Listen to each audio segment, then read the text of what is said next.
Hello friends, नमस्कार, good morning. तो कैसे हैं आप लोग? मैं आशा करता हूँ, उम्मीद करता हूँ कि सब लोग स्वस्थ होंगे, मस्त होंगे। तो यहाँ पे मैं डेली करंट अफेयर की वीडियो लाता हूँ, वो भी मैप के साथ। ठीक है, तो आज है 14 अगस्त और 14 अगस्त का आज का करंट अफेयर यहाँ पे देखेंगे और देखते हैं आज आपको क्या सीखने को मिलता है। ठीक है, तो मैं आपका स्वागत करता हूँ CSK CM क्लासेज में। उससे पहले मैं आपसे एक रिक्वेस्ट करूँगा कि नहीं, स्वागत तो मैं पहले कर दिया। ठीक है, वीडियो शुरू करने से पहले मैं आपसे एक रिक्वेस्ट करूँगा कि ज़्यादा से ज़्यादा वीडियो को लाइक शेयर सब्सक्राइब करना ना भूलें। ठीक है, जिससे कि वीडियो आगे लोगों दोस्तों तक पहुँचाए, जिससे कि चैनल क्या करे, ग्रो कर सके। ओके, तो यहाँ पे मैं डेली करंट अफेयर पढ़ाता हूँ, वो भी मैप के साथ। तो चलिए देखते हैं आज आपको क्या नया सीखने को मिलता है यहाँ पे। तो देखिए, पहला प्रश्न है, हाथियों के सामने आने वाली महत्वपूर्ण चुनौतियों के बारे में जागरूकता बढ़ाने और उनकी सुरक्षा और संरक्षण की दिशा में आवश्यक उपायों की प्रेरणा के लिए हर साल विश्व हाथी दिवस कब मनाया जाता है? आप लोग कहेंगे कि सर जी, सीधे सीधे नहीं पूछ सकते हैं कि विश्व हाथी दिवस कब मनाया जाता है? इतना लंबा चौड़ा बताने की क्या जरूरत है आपको? तो देखिए, इतना लंबा चौड़ा बताने की जरूरत ये है ना कि जिससे कि आपको उद्देश्य पता चल जाए कि विश्व हाथी दिवस क्यों मनाया जाता है। ठीक है, देखिए लंबा चौड़ा लिखा है कि हाथियों के सामने आने वाली महत्वपूर्ण चुनौती। हाथियों के सामने आने वाली महत्वपूर्ण चुनौती और मानव और हाथी में जो संघर्ष होते हैं, इन सब को भी इसमें देखा जाएगा। ठीक है, तो इससे संबंधित क्या किया जाएगा, जागरूकता बढ़ाने के लिए और इनकी सुरक्षा कैसे की जा सके, इनका संरक्षण कैसे किया जा सके, तो इन सब बातों पे चर्चा करने के लिए ही विश्व हाथी दिवस मनाया जाता है। और कब मनाया जाता है? हर साल 12 अगस्त को मनाया जाता है। ठीक है, तो ये देख सकते हैं, एक सुंदर सी तस्वीर है यहाँ पे। तो इस तरह की तस्वीर आप यहाँ पे देख सकते हैं और 12 अगस्त को हर साल विश्व हाथी दिवस मनाया जाता है। तो आगे चले अगले प्रश्न की तरफ। ठीक है, अगले प्रश्न की तरफ चलते हैं। अगला प्रश्न है कि हाल ही में अंतर्राष्ट्रीय युवा दिवस कब मनाया गया, ये आपको बताएं। चलिए, यहाँ पे सिंपल हो गया, सीधे सीधे हो गया। आप यही चाहते हैं कि सीधे सीधे प्रश्न है, सीधे सीधे हो गया। हाल ही में अंतर्राष्ट्रीय युवा दिवस कब मनाया जाता है, मनाया गया है, तो ये आपको बताना है। तो इसका सही जवाब है 12 अगस्त। 12 अगस्त को हर साल अंतर्राष्ट्रीय युवा दिवस मनाया जाता है। ठीक है, इस बात को थोड़ा सा आप ध्यान रखेंगे। देखिए, एक बहुत ही सुंदर लाइन बोला है शिवराज सिंह चौहान ने, जो CM है मध्य प्रदेश के। उन्होंने कहा है कि युवा देश की रीढ़ है। ठीक है, युवा जो है देश की रीढ़ है, उनके बिना देश व प्रदेश के विकास की कल्पना करना भी असंभव है। आइए, अंतर्राष्ट्रीय युवा दिवस पर आत्मनिर्भर भारत के साथ ही आत्मनिर्भर, ये अब अपने राज्य का नाम इन्होंने जोड़ दिया, लेकिन इन्होंने जो लाइन बोला है ना कि युवा देश की रीढ़ है और इनके बिना देश व प्रदेश की कल्पना, मतलब विकास की कल्पना भी असंभव है। तो ये सही बात है, जरूरी बात है कि आप युवाओं को अगर पीछे छोड़ेंगे तो देश आगे तरक्की तो बिल्कुल नहीं कर पाएगा, क्योंकि जितनी भी जनसंख्या है ना, उससे तो आधी जनसंख्या जो होती है वो युवाओं की होती है। और युवा जो होते हैं ना, वो सर्वाधिक कार्यशील होते हैं, सर्वाधिक एक्टिव होते हैं वो। ठीक है, उनमें पोटेंशियल जो होती है काम करने की, वो बहुत ही ज़्यादा होती है। तो युवकों को आप नाराज नहीं कर सकते हैं, इस बात को ध्यान रखेंगे। उनसे संबंधित उनके मतलब काम को दिखाने के लिए विश्व को कि हाँ वो कितने इम्पोर्टेंट है, इसलिए अंतर्राष्ट्रीय युवा दिवस हर साल 12 अगस्त को मनाया जाता है। और अभी आपको मैंने बताया कि 12 अगस्त को हर साल विश्व हाथी दिवस भी मनाया जाता है, तो इस बात को भी थोड़ा सा आप ध्यान रखेंगे। तो तबीयत यहाँ पे डाउन है मेरी, तो ठीक है, चलिए आगे चलते हैं। अभी हाल ही में भारत और किस देश ने द्विपक्षीय संबंधों पर विदेश कार्यालय परामर्श आयोजित किया है? ठीक है, अब ये चाहते हैं कि मेरे यहाँ भी भारत कार्यालय खोले और भारत भी चाहता है कि वहाँ पे कार्यालय खोलें। ठीक है, तो ये कौन सा देश है? अंगोला की बात हो रही है, अंगोला देश की बात हो रही है।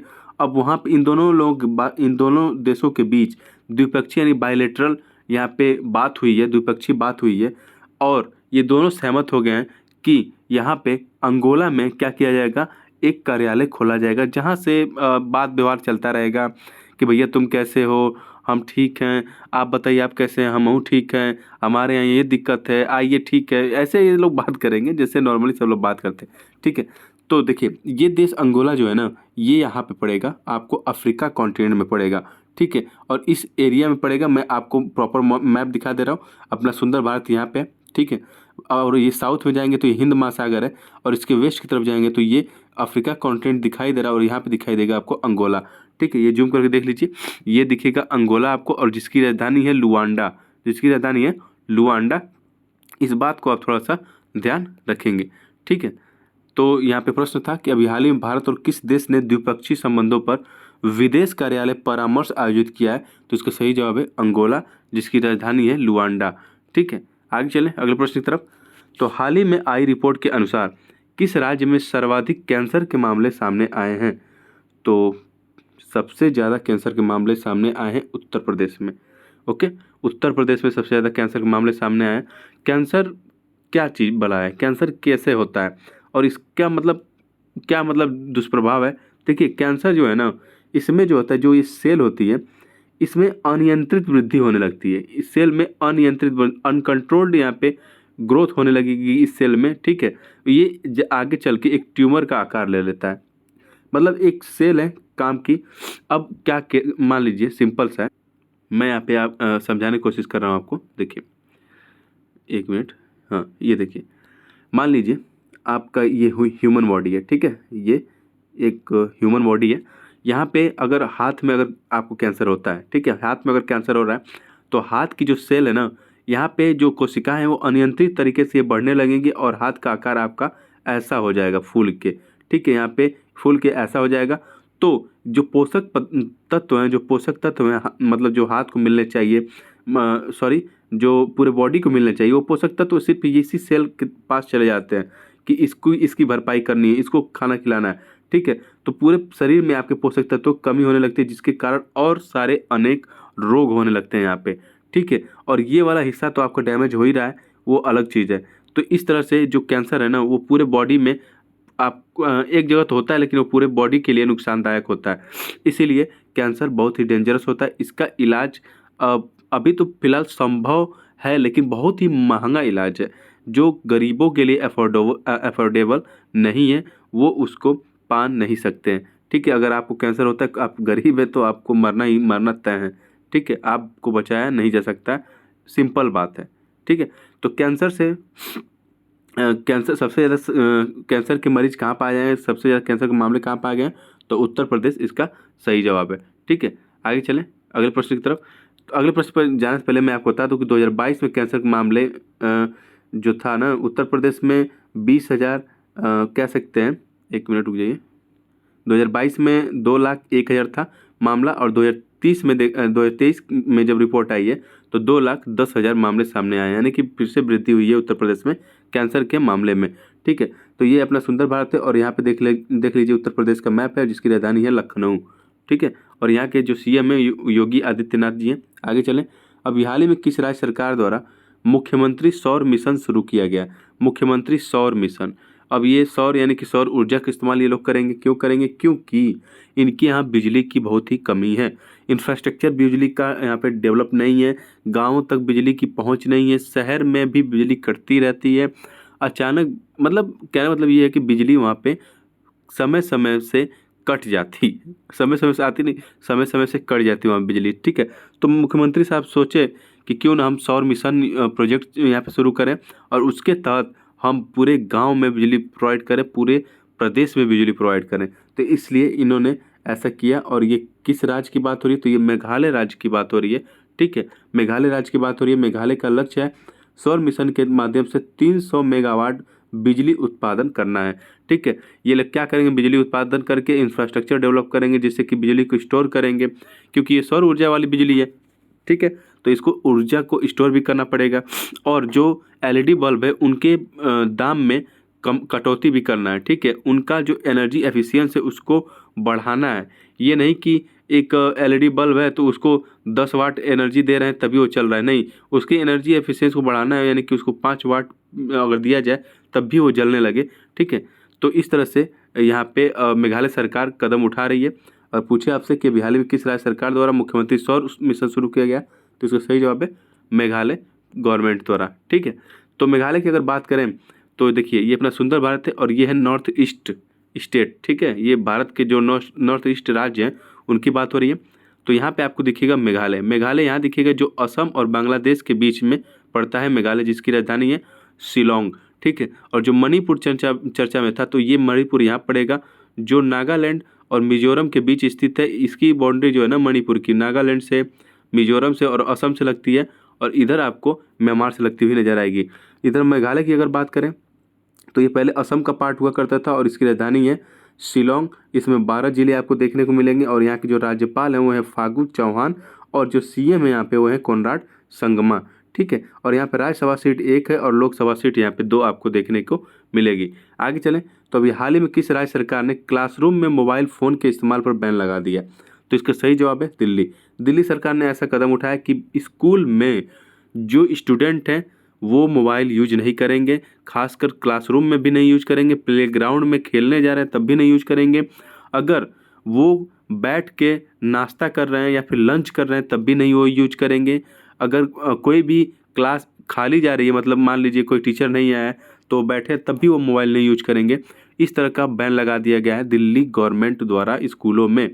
ओके, तो यहाँ पे सिर्फ बच्चों के लिए नहीं, जो टीचर है उनके लिए भी ये मनाही है, बल्कि ये कहा गया कि अगर कोई इमरजेंसी है, आपको इमरजेंसी बात करना है, घर पे बात करना है या फिर कहीं कोई इमरजेंसी बात करना है, तो उसके लिए जो वहाँ का प्रशासन होगा वो आपको कॉल अवेलेबल करा देगा, लेकिन उस तरह से फालतू आपको मोबाइल नहीं चलाना।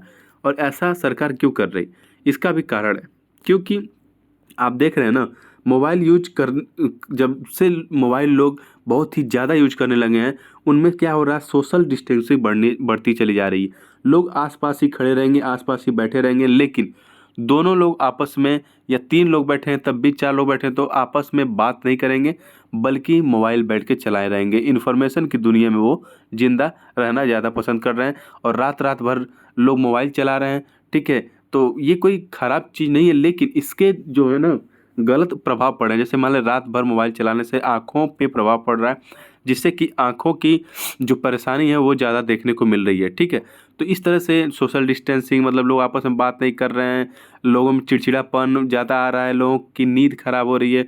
तो इस तरह के जो समस्याएं हैं, इनको देखते हुए दिल्ली सरकार ने अपने यहाँ स्कूलों में मोबाइल बैन कर दिया है। वहाँ पे टीचर भी नहीं मोबाइल चलाएंगे स्कूल पीरियड में और बच्चे भी मोबाइल नहीं चला पाएंगे। ठीक है, तो इस बात को थोड़ा सा आप ध्यान रखेंगे, ये दिल्ली सरकार की बात हो रही है।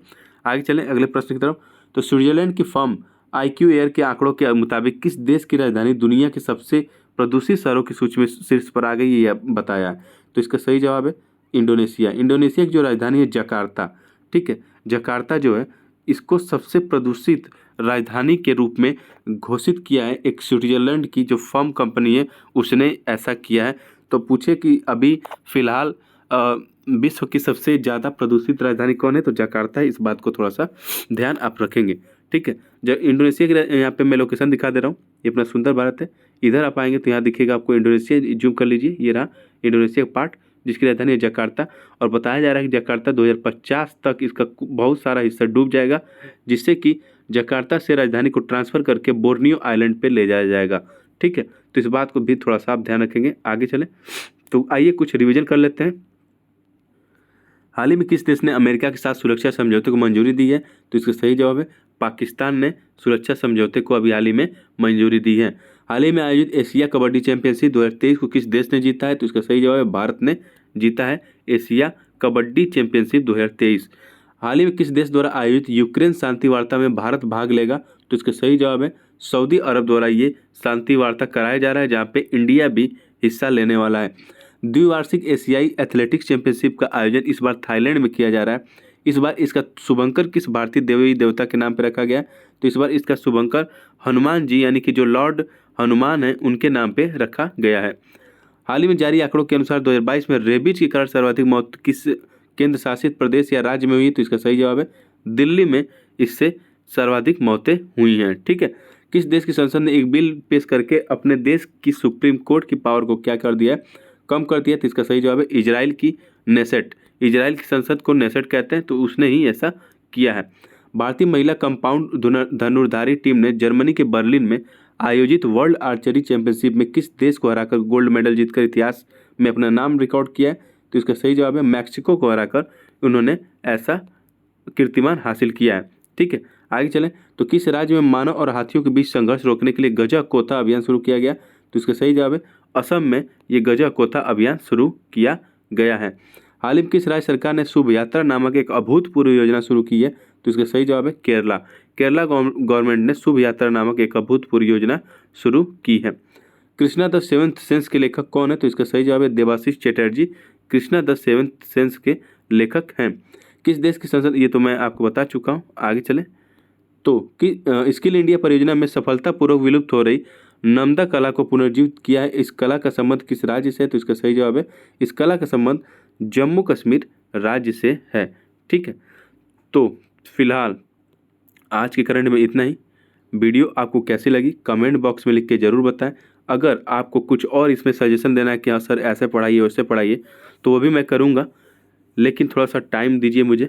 ओके, तो चलिए मिलते हैं कल के करंट अफेयर में। Thank you. जो भी कुछ अच्छा छूटा होगा और भी टॉपिक तो मैं उसको कल कवर कर दूंगा। Thank you. जय हिंद, नमस्कार।